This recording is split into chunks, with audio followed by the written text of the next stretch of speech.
You probably don't care, but have you ever wondered what's inside one of these little fridge filters? Gonna find out today. I'm sure there's probably charcoal. Let's see what else is in it.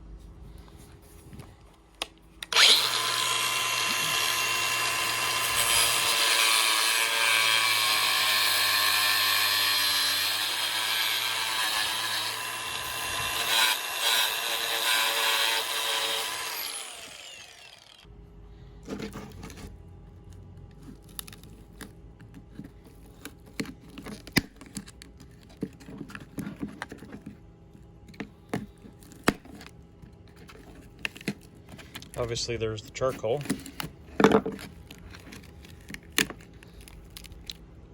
Yep.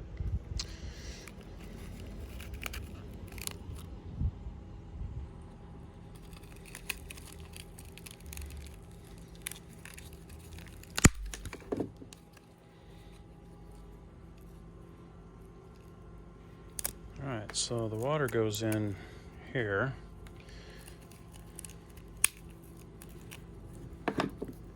Water goes in there, goes straight up to the end, and then goes out through the charcoal. That's a pretty good filter. Probably a little more efficient than and effective than the granule DIY water filters that you can make. That's it, just charcoal compressed. Thanks for watching.